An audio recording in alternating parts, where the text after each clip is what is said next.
press there. And I'll see which goes where.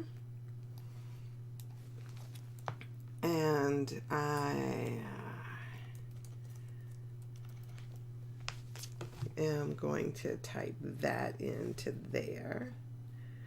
And I'm going to say go live on here. And it's going live on there. I'm going to tell you at some point I am going to get this down. It's going live on there. I'm going to tell you. Okay. So let's see. I am not sure still how this is working. Only that it should be working, and I am in the process of verify it's you. Okay, so let's see. They want me to verify that it is me, so let me see what that looks like. Anyway, in the meantime, I'm going to keep talking and see what this looks like. I am grabbing my glasses. And how are you today? How are you? Would you know, I was thinking to myself, self, you do some odd things. Yes, I do. I have my iPhone. I do some odd things. Would you believe that many times I actually put on perfume to come on here and talk to you as if this is scratch and sniff, scratch and sniff, TV or something. Okay, I need my glasses on in order to do this. It is the odd thing is that today this is asking me to verify that I am who I say I am. And I don't know if it is because, okay, yes, it is me, Touch ID, and let's see, yes, and this number here, and so I am in. Ooh, I am steaming up my own glasses. How could this be? So good morning to you. Good morning, good morning, good morning. I am broadcasting live both over Facebook as well as YouTube today, and I greet you on this particular day. It is, I know I do some very odd things, and it's all good. Janet Jackson is like doing the darn thing right now. I guess she's about to go on tour, but she's everywhere, ubiquitous at the moment. So I do some very odd things. One of which is put on perfume to come on to a morning thing that I'm doing from out of my own house. But the other thing is that many of you know that if you've been watching me any time now, that I am just a lover of nature, and believe that we participate with nature, right? There is a knowing that we participate with nature. And so I'm always like in this mode of how do I connect more strongly in what it is that I believe and know. So to that end, this morning, I go outside, and it is, of course, is so wonderful outside right now. It was like, I think it was maybe 50 degrees or something outside, and So I go out there. Sorry, I forget that. Um, that yeah, is crazy. I forget. So I go outside, and it is, just a nice day outside. It's like 50 degrees, and I take my shoes off, and I stand in the grass, and I do that for a good 10 minutes, because it is just something that that idea of is it called grounding? There was a movie called Grounding, I do believe, that talks about how we as earthlings, earth beings, maybe it's called earthing, maybe that's what it's called. There is something that detoxifies our system when we stand and connect with earth, and not, a lot of times we go to these places and they want to tell us about detoxing our system, and putting this in the water and all that. Grass is a natural detoxifier, and so I go out and I stand in the grass, and I do all these things that I think are that are wonderful, and sort of develop me in some type of way. And the funny thing is I don't think that absolves me from the normal vicissitudes of life, like the normal things that might happen to you on any given day anyway. And so when I do these things, I do it because there is some part of me that knows and believes that this level of connectedness that I feel, or that I have, not just for people, but for the planet, is valid, and it lifts me. It gives me some wonderful, like, energy that I carry throughout the course of my day.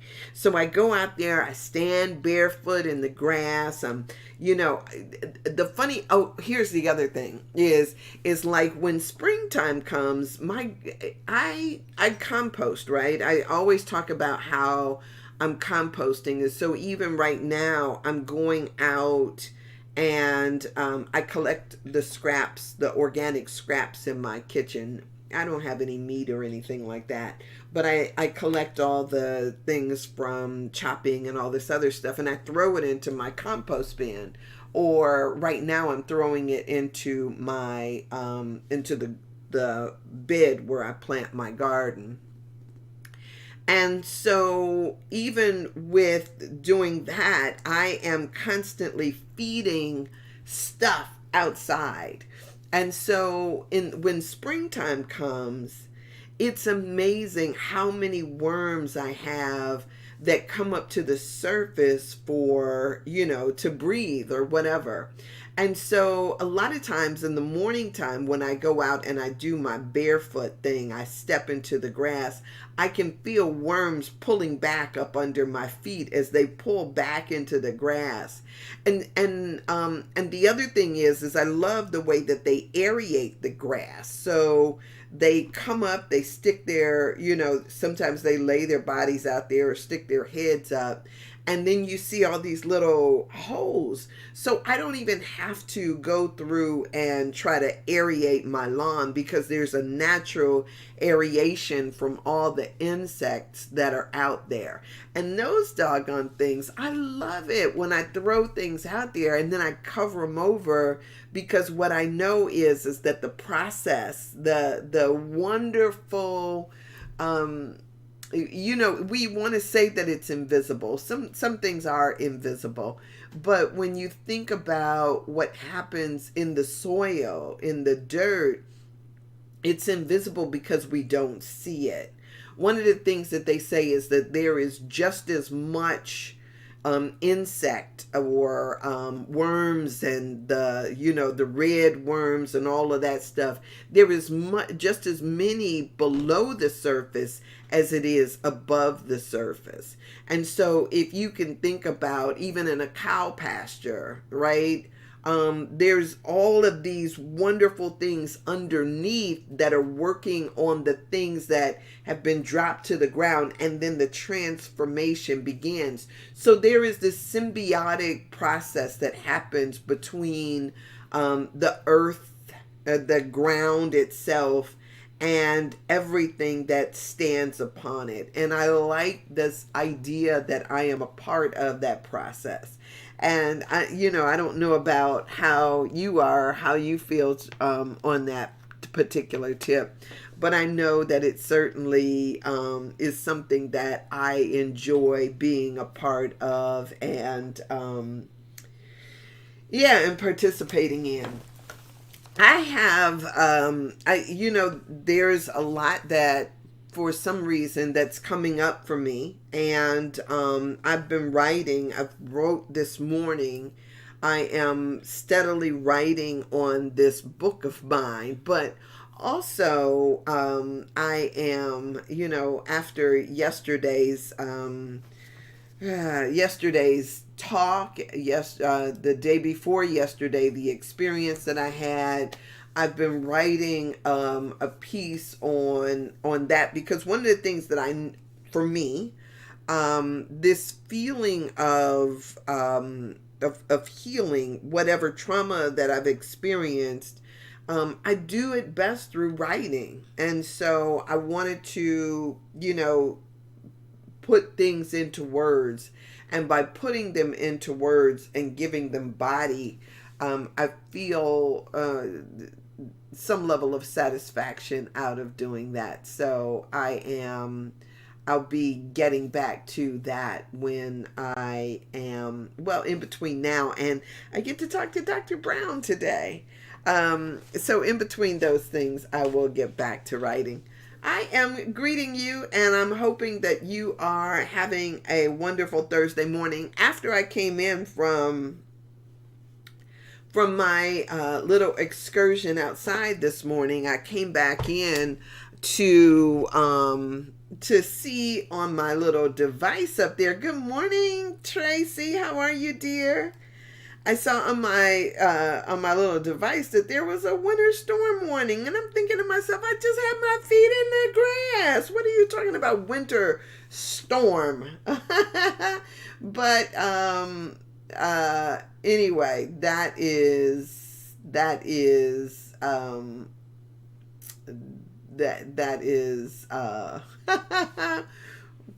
it what it is. Oh my gosh, I got this YouTube is special. It's special. It's special. I got this thing up here, a title up here that I did not even recognize was going to be on there. I didn't put it on there. That was yesterday's title. So whatever. So good morning, everyone. Good morning, everyone. So let me for today read this out of the Science of Mind magazine. What I normally do is I share with you the daily guide for today, and today is no different, and so I'm going to share that with you. It is called Living Without Judgment, Your Choice. What is this?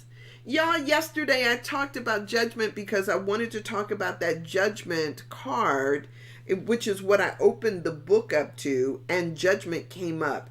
Then this morning, my meditation out of the Course in Miracles was about judgment. And now here we are reading this, Living Without Judgment, Your Choice. I am surrounded by this topic of judgment today. And so let me, instead of being in resistance to, let me give myself over to whatever it would have me to say. So let's see. So the quote that she uses, Living Without Judgment, Your Choice, is the title of it. And this is written by Dr. Marilyn, what is her name? Dr. Leo. Yeah. So, so her first quote that she takes from a book called This Life is Joy by Roger Teal. And the quote is, our judgments mask us from ourselves by making us negative experts on people and things. Negative experts on people and things. Really? Nothing negative. Nothing negative. That's interesting. Okay, so from Ernest Holmes and the Science of Mind. But again, we don't see people as they are. We see them as we are. So if that shoe does not fit, don't put it on. Right? That's my thing. Okay, so from Ernest Holmes and the Science of Mind. Never limit your view of life by any past experience. The possibility of life is inherent within the capacity to imagine what life is, backed by the power to produce this imagery or divine imagination. So here's what Dr. Leo wrote. We are more than our past, our upbringing, our ancestry, or our present experience. When we judge someone or a situation, we are offering an opinion, concluding right or wrong, black or white. Let's not confuse judging with discernment. When we are discerning, we are using insight and perception.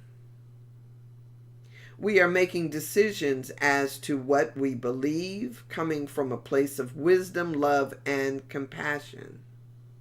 We are choosing that what we believe in truth and therefore best for ourselves or our loved ones. Both actions come from choice.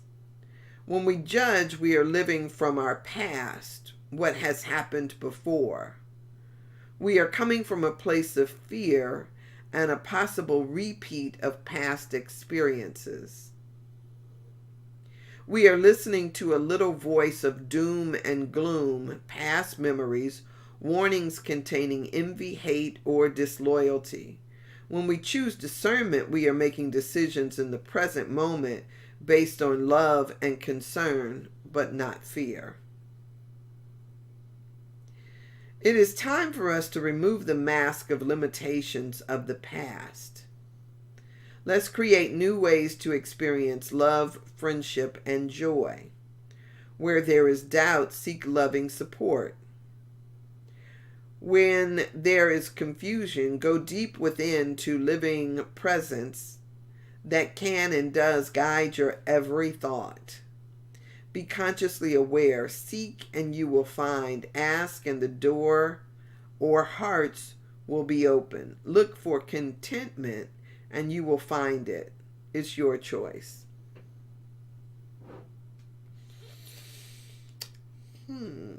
So the affirmation that she puts with this is I choose this day to be in conscious union with the loving presence within me.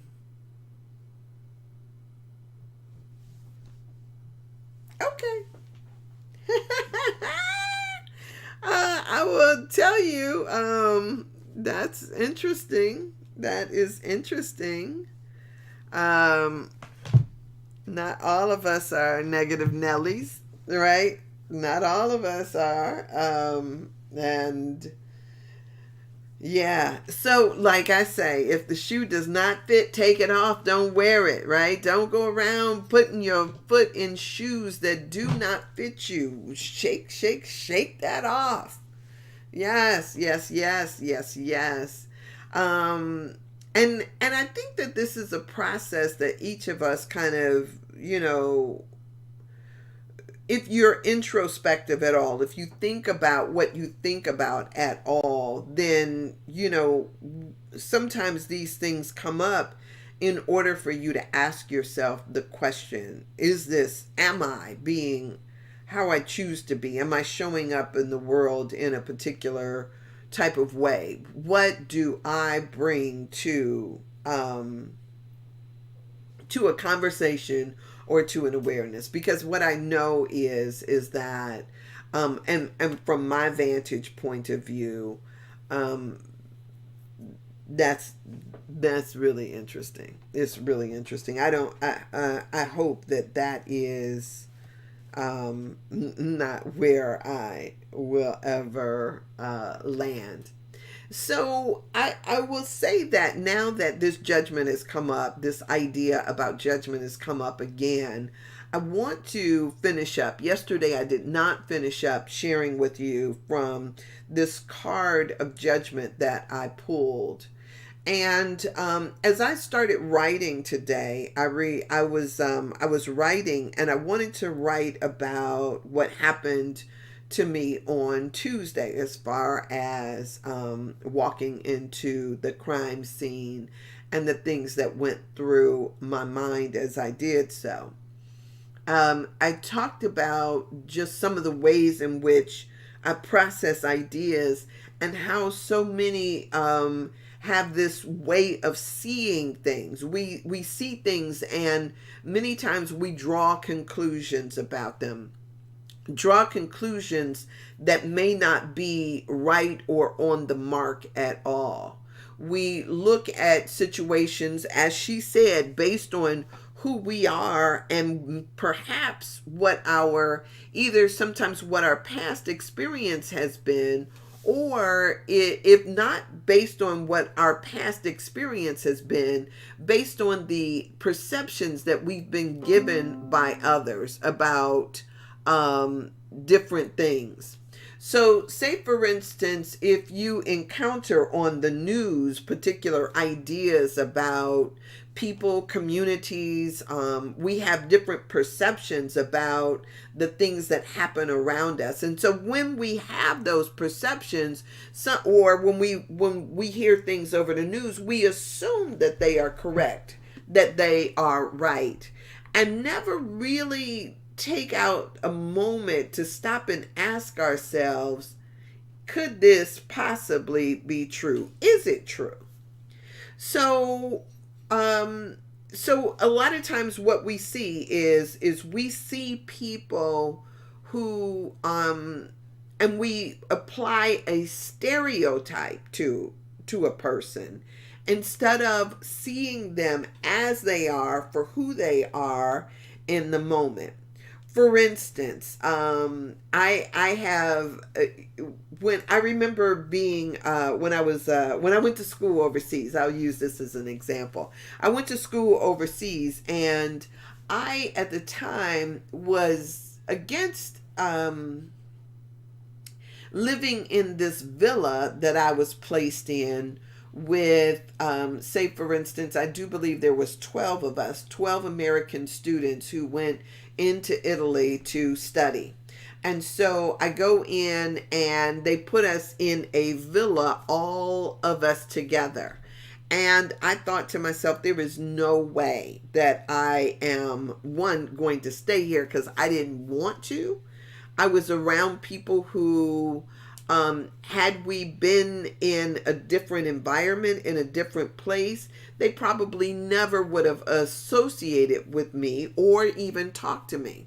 So there was this need that I had to right away let me get out of here. Now, it's not as if I didn't go over there as if I was some American with money, or with status or anything else like that. Some people might assume that because I said that I went overseas, that I might have had the wherewithal to do so. No, I went over there with on a student loan, and with my Pell Grants, and so I was like trying to live in a foreign land with limited resources. And so here I am, and I'm there, and I'm doing this stuff. And so I decided that I would move out of the villa that I was placed in, and I found a Italian man who came from a region. They don't have states like we do here. He came from a region called Calabria, and and that is down at the base of Italy. And so I move into he had an extra room on this apartment that he was renting. So there was two rooms that shared a kitchen and a bathroom. No living room, no dining room or anything. There was two bedrooms. We shared a kitchen, and then there was the bathroom. And so, we're living in this space together. And so a lot of what I was learning was coming directly as a result of my conversations with him and the other his friends that were there also going to college or going to school. And they were all for the most part in law school. Now, there was a certain stereotype that everyone had about this Calabrese, right? As a matter of fact, they had a stereotype and basically talked about him as if it was a foregone conclusion that based on where he was from, that was who he was and all he was. And so there was no room for him having any redeemable qualities because all of what he was based on the region of the country or the space where he came from. The other thing is that they did that as well on various people. So and that's one of the reasons why I find prejudice so interesting, because when I was in Italy, prejudices were regional. It wasn't whether or not you were Italian, it was what city do you come from in Italy. And then there were certain stereotypes that were applied based on where you were from. And so anybody who was from the northern part was totally consumed with fashion and money, and they were just morally bankrupt. Anybody from the south was lazy, shiftless, and might as well been from Africa itself, because there was something inherently unsavory about them. I was living in a city called Siena, which was in the central part of Italy. And because it was in the central part of Italy, of course, some of the mindsets that they had based on their regionalism, they couldn't see themselves, but they could talk about and point fingers at everybody else. But what I found is that people who live inside of a wall, which is what Siena is, Siena was a walled city, they also have a walled mentality. So you can't see yourself when you are in the midst of that. Good morning, TJ. And so what I find is that people will have prejudices against or about anything that is uncertain or unfamiliar to them. Or sometimes they assume that their familiarity with it is correct based on other encounters that they may have. They had a term called fare in Portuguese, and that means that you would do what the Portuguese do. So if you got on the bus without paying, their idea is that all Portuguese people were, basically, I want to say thieves or unsavory in some type of way. They had certain ideas about that as well. And so they were always talking about it as if those were the people that would flim flam you in some type of way. So you had all of these different things, and it wasn't based on a race, but rather regionalism. And so we see this all over. So when we start to talk about this idea of judging, we are not usually judging people for who and what they are. It is the perceptions that we have adopted and we have held as true that make somebody see somebody in a particular way. a particular fashion. And in order for us to come and see people as they are, we have to be present and open without necessarily bringing in past occurrences. A lot of times we get jaded about people and we don't know it. I will tell you that sometimes when I feel that level of um, of of of rejection, I always talk about it, because what I say to people is that it's my grandmothers at times that will, in because of their experience, and that experience lives in me. It is not because I've experienced the things that they have gone through, but because there is a cellular memory based on epigenetics.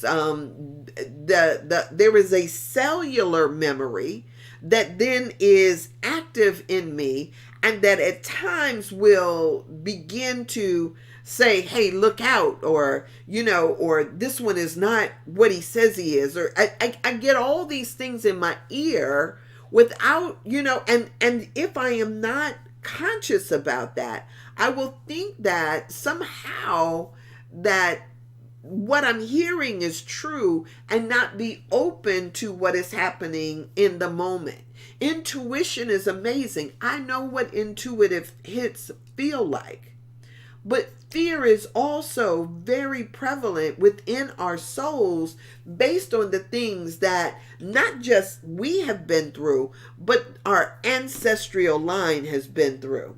And so when Dr. Leo says that we are more than our past, or when we're more than that, it's not based on it. It is all of that combined together who makes us who we are. I'm not sure, but if we're honest with ourselves, we have fears that live in our being, our bodies, that didn't start with us. They didn't come with this particular iteration, this life journey. Sometimes they are based on things that happened in the past. Sometimes they're based on things that happened in our childhood that we don't even remember. Sometimes it is based on things that we're not conscious of and we know nothing about. And so this idea of remaining open is one that I think is a powerful thing, but it's also it puts us in a vulnerable space and can be extremely frightening for those who have not been all along taking risk. I talk about the necessity for us to take risk. So many people are risk averse, right?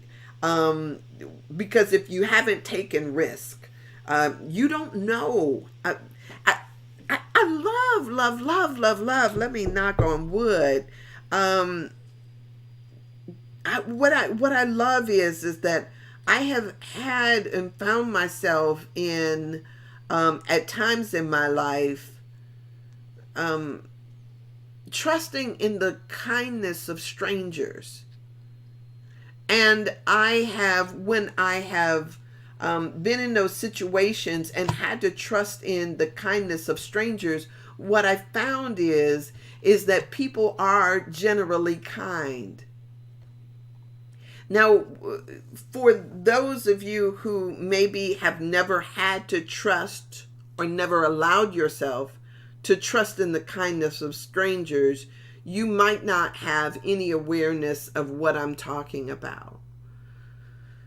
But I have found myself in a free fall, and reached out and always been aided by people who I have not known. Here in Ohio, there was when I was much younger. I'll say it that way. When I was much younger, I was in a car accident on the side of the highway. I was, driving, and it was icy out, and I skid off of the highway. Whew, my car spent around. Thank God. There was traffic out there, and my car was spinning, and I'm thinking to myself, oh my God, who is my car going to hit? And I'm spinning, spinning, spinning. And then finally my car spins off the highway and I land in this ditch. And and when my car lands, I get out of the car, and I remember like trying to get away from the car. I don't know what it was I was thinking, but I was so upset. And this was before cell phones and all those things. And I'm like knee deep in the snow, and I'm trekking up, and there was a family who had pulled over because they saw my car spinning out, and they wanted to make sure I was okay. And as I ran through the snow, when I got to the top of the hill, there was this big white woman that was there, and she wrapped her arms around me and she held me. And oh my God, it was like, I was so thankful for this woman who caught me as I was spinning. I was spinning in the same way that I felt myself. Literally, I was spinning in my car. But on Tuesday, when I walked up on that crime scene, I felt myself spinning out. And there was nobody there to grab me and hold me. But what I know is that at times I have been caught in situations where I'm spinning out, and it's a stranger that steps in. As a matter of fact, I will tell you guys that I have been, when I witness an accident, when I've been in situations, I'm that stranger now that pulls over because another one had pulled over for me. And I've learned how that, in certain situations, I see a house fire, people running out of the house, and the first thing I do is I know the power of a hug now. I know the power of stability, of what it means to help somebody get regulated. Because what I know and what I found is that when you're dysregulated, meaning I'm spinning out, the touch of somebody who is not spinning rights your ship. It rights your ship. And so over and over again, as I've had this happen to me in different arenas, in different areas, people who don't even speak the same language as me have been there for me at times when I just needed to be able to touch something. When you're off balance, sometimes you need to just touch something that is in balance, that is not moving, that is not spinning, and that helps you right yourself. And so this idea of when we talk about this idea of judgment, we don't know. You don't know. You may think that you know because you've had some experiences from the past, or you've heard about something in the past, but you never know. You never know. So it is me showing up as me. I show up as me, not as the story that you read about, not as the person that, that your mama warned you about, not as somebody else, but I'm showing up as me. And when we allow ourselves to be open, then you can show up as you. And if need be, if what you need is the kindness of a stranger in that moment, then it is there for you, but only to your ability to be able to accept that it is there. You guys, it's so important for us to, there's a part of me, that's why I'm writing about, some of these experiences, to kind of bring clarity around the ideas. And unless we are seeking after clarity, in all that get understanding is what they say. Good morning, Winnie. They say in all your getting, get understanding. And a lot of times we walk away from things without ever getting clarity. And so for me, when I shared yesterday about what happened on Tuesday, I can admit that there was a part of me that was running because, there was, oh my gosh, there's certain experiences I didn't want to have.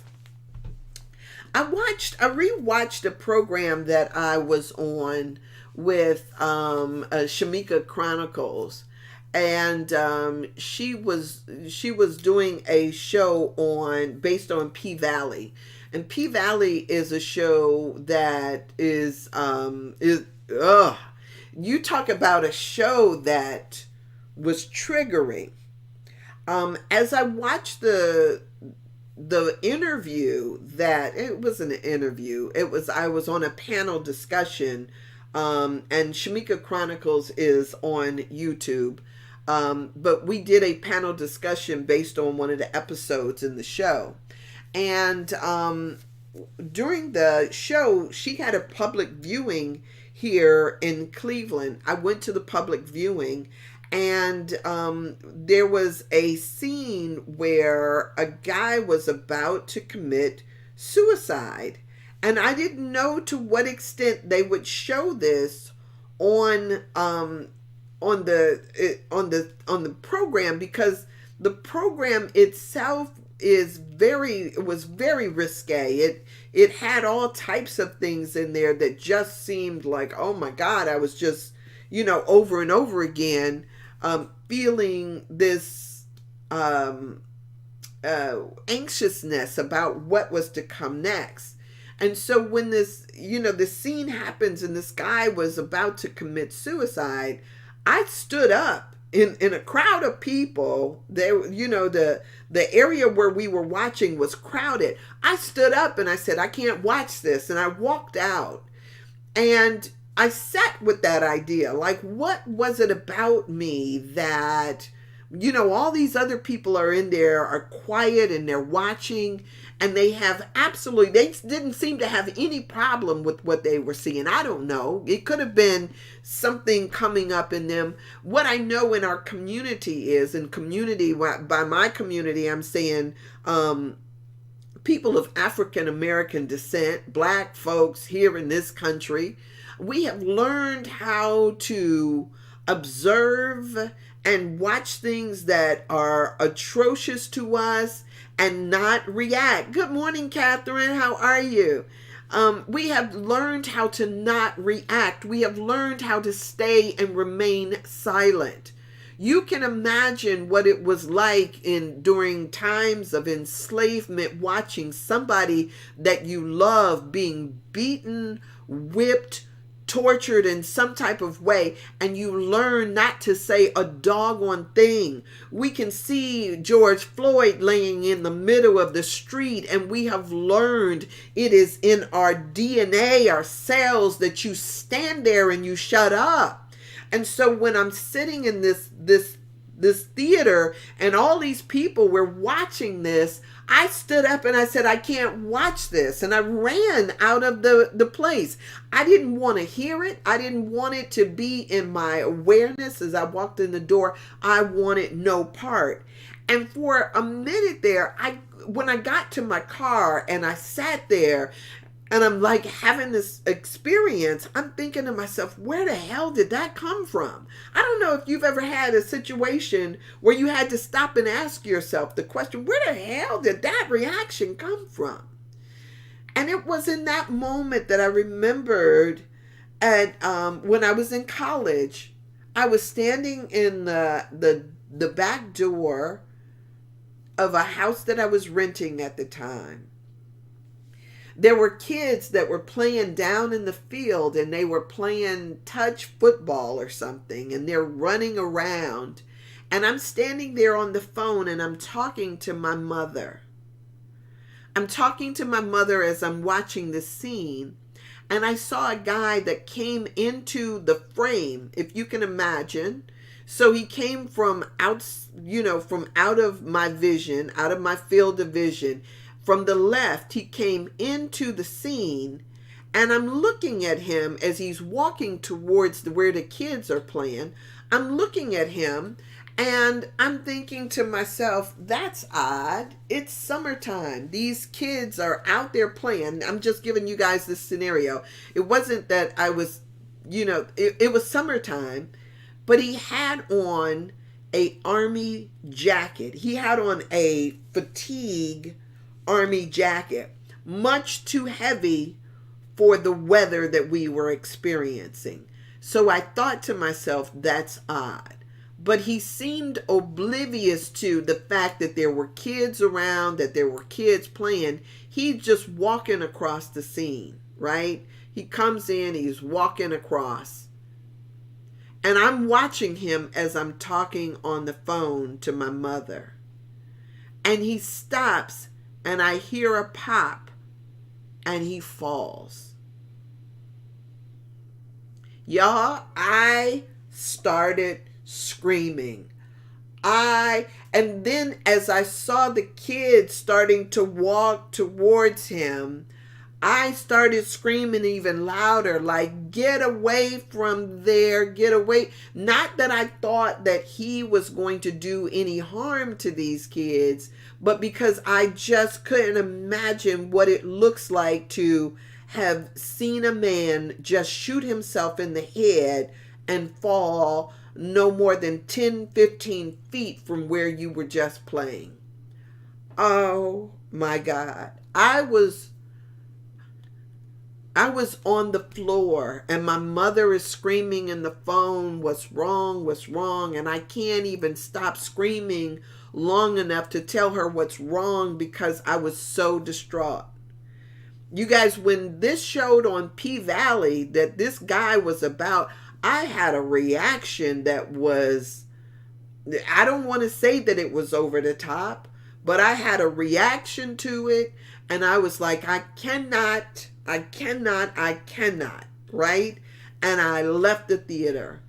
And many times we forget that we have been traumatized in areas in our life because I had stored that memory away and had not revisited it in many, many years until I saw that on the screen, and I wanted to really sit with this and understand why in a theater or in a room full of people, why I couldn't stay there.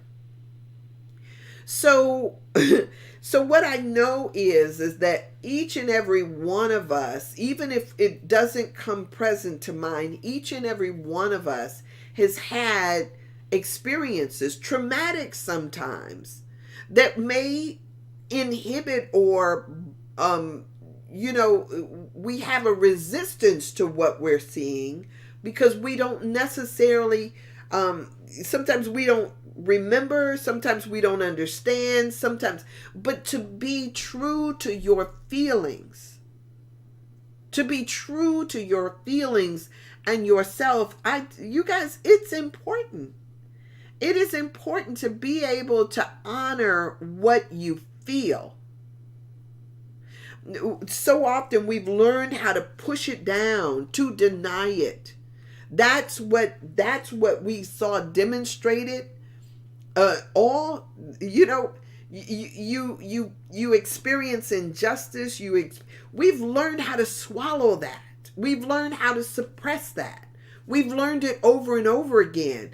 And unless and until we begin to honor what it is, our place, our stuff, once we learn how to honor that, then maybe we can live fully in the present moment without all of the, layers of emotional stuff that we put up to block that. How do we then, if we recognize that the suppression of this sometimes suppresses us, it suppresses our emotional, it suppresses our living, it suppresses our loving. Imagine for a second, somebody who was raised in a household that didn't honor your cries as a baby. didn't honor your frustrations as a child, didn't honor you at all. You grew up feeling unseen, unheard, unloved. All of these things, you've grown up with that. It inhibits your ability to love fully in the present moment. Because if you've never received the love, you don't feel that you deserve the love. Or when it comes or it shows up, you don't feel like it's true or it's real, or we question it all the time. And so there is a certain point at which we've got to acknowledge oh my God, what you've been through. You got to acknowledge that. And when you start to acknowledge it, then sometimes you got to bring it into the present moment. Oh, you know what? I want to stay present in this, because it's, if you're honest with yourself, this is your tendency, your spots where you go dark. This is the spot where you check out. I sometimes say, God, this is the space at which I normally run. God, help me stay present in this. And so whatever that may mean for you, however that idea falls on you, it's not some big man in the sky, but of my own being. Help me not to run. Help me not to shut down here. Help me to stay present. Help me to open up to this conversation, this revelation, this experience, so that I can see. So often we're busy, and by the time we've blocked ourselves in so much, we're looking through a little peephole and imagining that we can see all that's occurring. But you guys, we have a frame of vision beyond which we cannot see. And so I didn't, when I read the news story, good morning, Bonnie. Forgetting is one way our brain protects ourselves from unhealed traumas. Yes, Tracy, but triggers bring it up decades later, and that's the point. That at that point in time we need to heal. Yes, and when he says sit in it, yes. And so, good morning, Juan. Hey, and so what I know is for me, when I'm sitting there and I'm looking and my field of vision is this big, and I'm knowing that I'm not seeing everything that is occurring. When I picked up the paper a couple of days later and I see a story write-up about the man who committed suicide, it wasn't even talking about his suicide.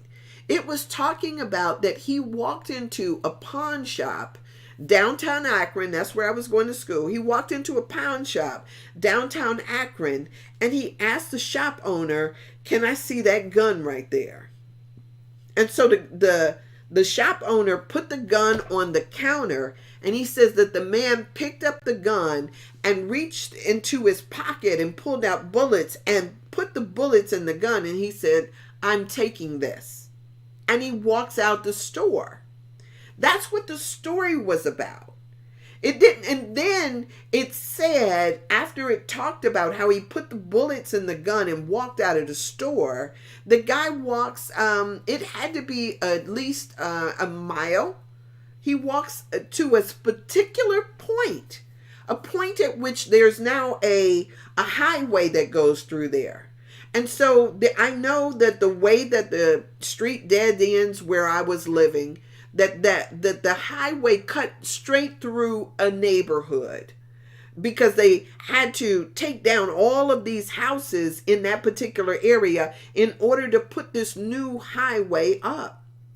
And so this guy, maybe it was something from his past that made him go to that spot. Not because the children were there playing, but who knows what it was, the experience he had had in that particular spot that made it necessary that he go there and take his life. There was a part of me that was still screaming, because it was not, there to some extent I felt bad for the children that saw that. I felt bad because there will be parents who say, "Oh, they're all right." right? Oh, they all right. They, they'll forget that they even saw that. As a college student, here it was coming up for me later. I didn't forget. It wasn't present at mind, but it still lived in me. And so the question, when we talk about, what we bring to a situation, a lot of times we have stuff that we have pushed down, buried down, or just, put behind us, and we don't even know in the moment that, yeah, we can't let somebody hold us because of we were never held when we were a kid, or we can't, we can't really accept the affection because there's a part of us that felt unlovable because we felt like our parent didn't love us, or we felt like in certain areas we weren't accepted, we were judged, we were put down, we were bullied, we were whatever it is. We've got all of these layers of stuff that have been placed upon us, and a lot of times if it's not present at mind, we don't even know that it's there. And so this becomes this thing of, now I get to pick this up, and now I get to look at it from a different vantage point. Now I see it, and I see myself, and I want to heal that wound. I want to say to myself that saw that, baby, I know how that tears at you to see somebody laying there in the grass that just, he gave, I don't know, maybe he was, maybe the army fatigue jacket was purposeful. Maybe the place was purposeful. Maybe he had come to the end of his road, and that was where he decided to lay it down. I don't know. I know when I saw that young man the other day, he had come to the end of his road by somebody else's choice. But nonetheless, we see so much in our lives, and we think that, we could just keep going without ever processing or dealing with it. But I think it's necessary for us to at least acknowledge that there is something that has wounded us. And I know that there are so many of us who don't give ourselves the time or the space to heal. We don't give ourselves the permission to be sick or to experience hurt or pain, to acknowledge it. We don't, why? And this need to push through things, push it down, suck it, man up, all of this stuff.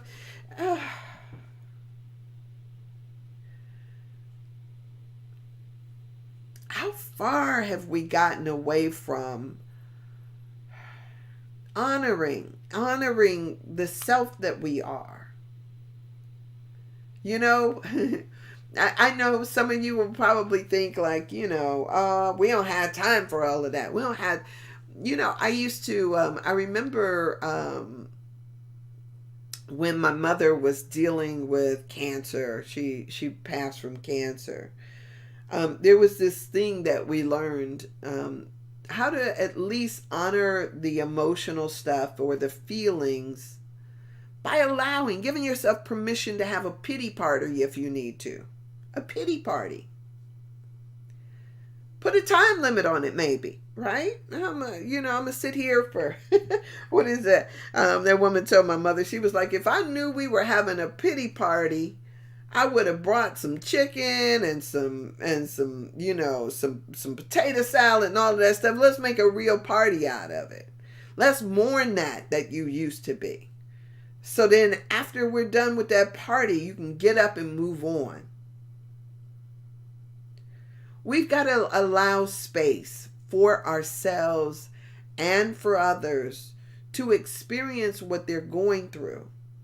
There is a lesson in all that we experience. And sometimes that lesson can transform us if we allow it to. But most of the time, I'm going to tell you, I know so many people, we don't even allow that. It's as if, what? I don't know what that's about. But we have feelings, and those feelings are there for a reason. And it's not a failure for us to say, I need a minute. Sometimes I need I tell people all the time, I need 3 days. I say it took Jesus 3 days to get up. It's going to take me 3 days to get up. Some things are 3 days or 3 days, or some things are 3 hours, right? It just depends. But I want to give myself space to feel what I feel, to think what I think, to be there. And I think that we can each love ourselves enough to have compassion for what we've just gone through, whatever that may be. It could be COVID. You're on the other side of it now, thank God. It could be a broken relationship or a lost job. And, the fact that you made it through, thank you, God. But not to acknowledge it is just to, it could be the straw that broke the camel's back. We keep putting on stuff, and never ever get into a place where we offload or figure out how to offload. You got to give yourself permission to do that. It's okay not to be okay. Yes, Juan, and that was one of the things that, in that P-Valley show that somebody said, the guy, he said to another guy, he was like, I'm not okay. It's okay not to be okay. It's okay to say I need a hug, even if it's to a stranger. You guys, it's so amazing. I talk about this thing of nonverbals. I'm a verbal person. I love to talk, but at the same time, I recognize that everybody doesn't. And sometimes we have whole conversations with our face, with our energy, with our bodies. And sometimes when we know somebody needs a hug, we don't have to look at everybody like they, we're so busy protecting ourselves from people that we never allow for the connectedness with people. You guys, everybody is not out there trying to get their freak on or their feel on. Sometimes it is just, I need the surety of a touch of somebody else that sees me, right? Sometimes it's just that. And if we just get out of our own thinking, the news or the things that do all the fear mongering that have you running from other people, right? Just let's set that aside and come in our full humanness, in our full Godness, and connect. Let the ideas of separation fall away. And I'm so thankful. I'm so thankful to have been the recipient of that. And if you ever see me out and about, I always got an extra hug to give out. I'm that person. I want to be that person. So I've been talking for over an hour and never did get down to what I said I was going to talk about. I didn't talk about what I said I was going to talk about, because I'm feeling what I'm feeling, and I need to talk about what I'm talking about, and I'm giving myself permission to do just that. I hope you give yourself permission to do just that too. To feel what you feel, to honor yourself and the ways in which things land on you, and then work through that. So Thank you guys for being here. Y'all know I try to only stay on here for an hour because I could literally talk all day, and but y'all know, whenever I got stuff, whether you are on my timeline on Facebook or you're just new to my YouTube channel here, I got tons of stuff for you to listen to, and you know, just it's good, it's good, it's good. This is my daily thing, my daily commitment. Like, subscribe, follow me, right? You can either even get things. Follow me wherever you are. Sandra D Bishop on Facebook, at Sandra Bishop on YouTube. Thank you guys for being here. Love you. I will be here tomorrow in the 8 a.m. hour. I say 8 a.m. ish because I'm usually here about 8:10, 8:15. I'm working to get here at 8 o'clock.